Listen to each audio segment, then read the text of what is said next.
함께 나누실 하나님의 말씀은 시편 50편 23절의 말씀입니다. 제가 봉독해 드리겠습니다.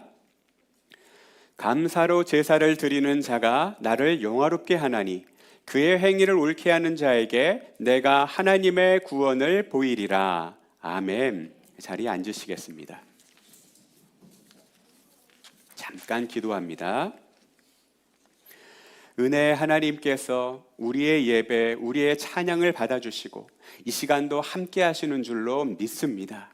이제 하나님의 말씀을 나누는 시간, 그리고 함께 연주를 하고 찬양을 하며 하나님을 바라볼 때 앞에서 인도하는 분들도 또 함께 나누는 모든 분들에게도 은혜 위에 은혜를 더하셔서 하나님께 감사하며 하나님을 기뻐할 수 있도록 인도하여 주시옵소서. 우리 주 예수 그리스도 이름으로 감사드리며 간절히 기도합니다. 아멘. 오늘은 여러분 보시는 것처럼 우리 사랑하는 자녀들과 함께 예배를 드리고 있습니다. 그래서 오늘은 우리 어린이들의 찬양도 있고 또 연주도 있고 또 하나님 앞에 특별한 순서로 영광 올려드리는 시간으로 진행을 하고 있는데요. 설교는 좀 짧게 하려고 합니다. 또 어린이들과 함께 이 말씀을 나누다 보니까 좀 재미난 이야기를 섞어서 진행을 할 텐데요. 우리 여러분 이해를 해주시고 또 사랑하는 자녀들을 위해서도 계속해서 함께 기도해 주시기를 바랍니다. 1600년대 영국은요, 좀 혼란한 시기를 지나고 있었습니다. 당시 영국 국왕이 위기의식을 느끼고 왕권을 강화시키기 위해서 왕권 신수설이라는 것을 주장을 했습니다. 이 왕권 신수설은 무엇이냐? 정의하면 이렇습니다. 군주제는 신이 명령하는 것이며 왕은 신에게만 책임이 있다. 따라서 왕이 사악할지라도 국민이 이것을 비판할 권리는 갖지 못한다. 즉 왕의 법에 따라서 심판을 받게 되어 있는 국민은 왕의 심판관이 될 수 없다. 이렇게 주장을 했어요. 그런데 왕권 신수설을 주장했던 이 국왕은요, 영국 국교회의 지원을 받아서 이것을 대대적으로 공포하고 어느 국민도 감히 왕 앞에 서지 못하도록 이렇게 엄히 나서게 되었다라는 것이죠. 이에 당시에 이제 이미 종교개혁 운동이 일어났죠. 믿음을 지키고 하나님 앞에 자유롭게 예배를 하기 원했던 개신교도들, 특별히 청교도인들은 극심한 박해를 받기 시작을 했습니다. 왕의 명령을 따르지 않고 자유롭게 신앙생활을 하고자 했던 사람들은요, 투옥되거나 아니면 잔인한 방법으로 처형을 당하기도 했어요. 당시에는 화형을 당해서 순교를 당했던 이제 그 청교도인들도 많이 있었다고 하죠. 이에 믿음과 예배의 자유를 찾고자 영국 땅을 떠나는 청교도인들은 수백 명이 네덜란드에 정착을 해서 한동안 그곳에서 생활을 하게 됩니다. 그러다가 영국 국왕이 세상을 떠나고 새로운 왕이 등극했다는 소식을 듣게 돼요. 그래서 네덜란드에 살고 있던 이 청교도인들은요, 새로운 국왕에게 편지를 보냅니다.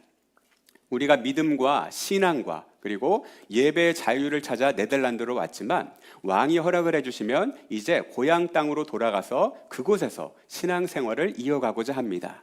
그랬더니 새로운 왕 또한 왕권 신수설을 이어받아서 왕이 최고다. 왕의 명령을 누구도 거스를 수 없다. 너희들에게 종교의 자유 또한 줄 수 없다라고 거부를 하게 돼요. 이에 네덜란드에서 더 이상 살 수가 없었던 이 수백 명의 청교도인들은요, 믿음의 자유와 예배의 자유를 찾아서 신대륙을 향하기로 결단을 내립니다. 두 척의 배를 구입을 해서 이제 나눠 타고 신대륙을 향해 출발을 하게 되는데, 그게 바로 여러분 알고 계실 거예요. 한 척은 메이플라워 호고 또 한 척은 스피드웰 호였습니다. 그런데 여러분, 이 배가 크기는 했지만 목선이잖아요. 당시는 아직 철갑선이 개발이 안 됐던 때였거든요. 그런데 이 목선을 타고 대서양, 이 드넓은 바다를 건너는 것은 굉장히 어려운 일이었다고 해요.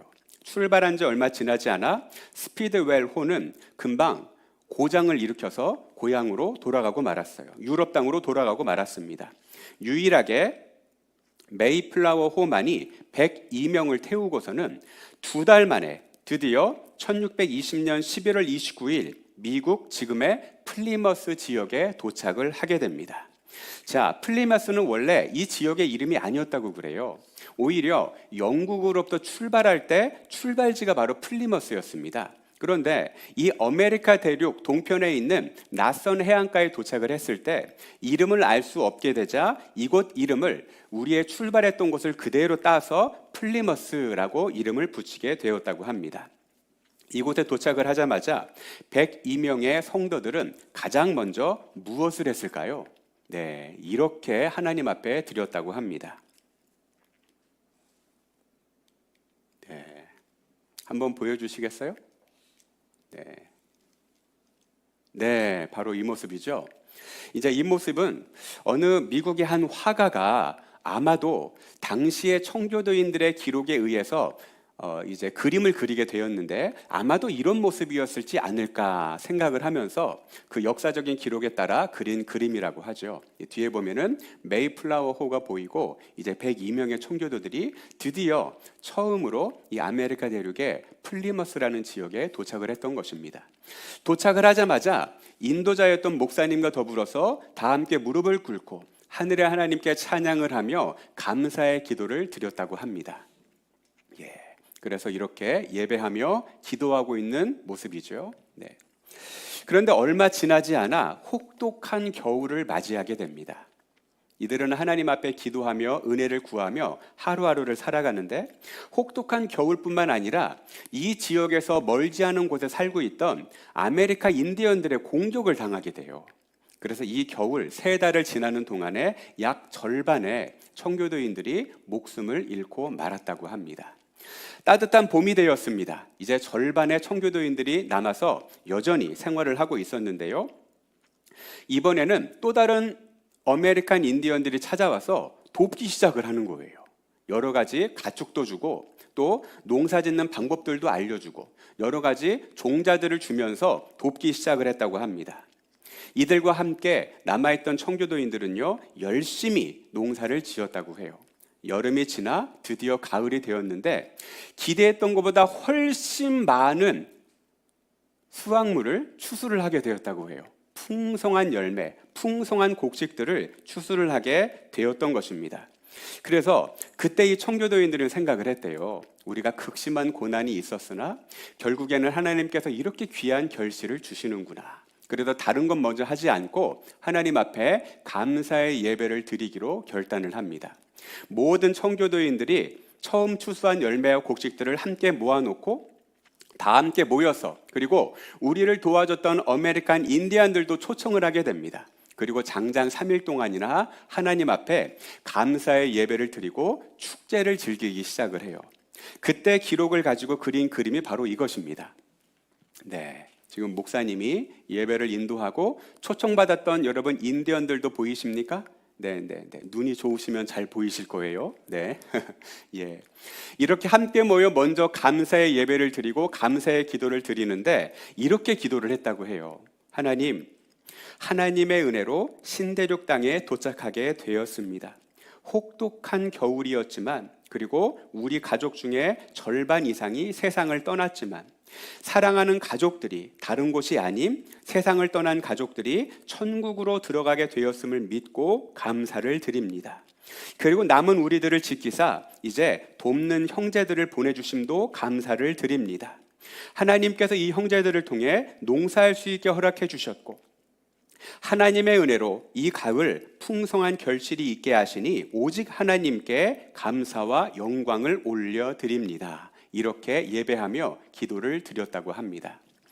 이후에 현대 역사 신학자들은요, 혹독한 겨울을 지났지만 마침내 하나님께서 주신 모든 것을 가지고 고난과 결실을 함께 하나님 앞에 감사의 예배를 드릴 줄 알았던 이들의 믿음을 받으사 이 아메리카 대륙에 도착했던 청교도들을 시작으로 국가적으로 미국을 축복해 주셨다라고 그들의 연구 결과를 발표하기도 했습니다. 다시 말해 그들이 고난 중에도 감사할 줄 알고 풍성한 결실 가지고도 감사할 줄 알았기 때문에 하나님께서는 감사의 기도, 감사의 고백을 받으사 감사할 줄 아는 백성을 축복해 주셨다라는 사실입니다. 그렇습니다, 여러분. 하나님께서는요, 이미 우리에게 예수 그리스도의 은혜를 주셨습니다. 우리는요, 하나님의 존귀한 자녀로 어제도 살았고 오늘도 살고 있으며 앞으로 먼 훗날 천국 가는 그날까지 오직 하나님의 은혜로 살아가는 것입니다. 때로 고난이 있을 수 있어요. 그러나 하나님은 결코 우리를 떠나지 않으십니다. 교회에서뿐만 아니라 가정에서도 일터에서도 하나님은 우리와 함께하고 계세요. 알게 모르게 하나님의 섭리와 은혜로 우리를 붙잡고 계십니다. 그리고 누구에게 은혜를 더해주시느냐? 감사할 줄 아는 성도에게. 비록 우리가 다 이해할 수 없는 고난을 맞닥뜨리게 되더라도 감사의 제사를 드리고 감사의 기도를 올려드릴 줄 아는 성도에게 하나님은 반드시 응답하사 은혜 위에 은혜를 더해주시는 줄로 믿습니다. 그러므로 사랑하는 여러분, 우리가 날마다 하나님 앞에 구할 수 있어야겠습니다. 하나님, 우리를 도와주시옵소서. 우리의 생업을 도와주시고 우리의 자녀들을 도와주시옵소서. 그와 더불어 우리가 잊지 말아야 될 것, 감사의 찬양, 감사의 고백, 감사의 기도를 하나님 앞에 올려드립시다. 오늘 우리가 나누었던 말씀 그대로 감사로 제사를 드리는 자가 나를 영화롭게 하나니 그의 행위를 옳게 하는 자에게, 감사할 줄 아는 자에게 내가 하나님의 구원을 보이리라. 이 고백이 저와 여러분들의 고백이 될 수 있기를 예수님의 이름으로 축복합니다. 네, 함께 기도하겠습니다. 이 시간 우리가 함께 한번 기도할 때 하나님, 우리에게 주신 은혜, 가장 존귀한 은혜 예수 그리스도를 주시니 다시 한번 감사드립니다. 또한 우리 가정 가운데 함께 하신 은혜, 우리 자녀들에게 함께 하신 은혜를 감사합니다. 나의 삶 가운데 함께 하신 하나님, 내 가운데 나의 모든 여정 가운데 함께 하신 하나님께 우리가 감사하며 기도합시다. 이어서 기도할 때 하나님, 이제 감사하는 삶으로 드리겠사오니 오늘도 이번 한 주도 올 한 해도 내년도 우리를 도와주시옵소서. 나를 도와주시옵소서. 우리 자녀들을 도와주시옵소서. 우리 함께 기도하겠습니다.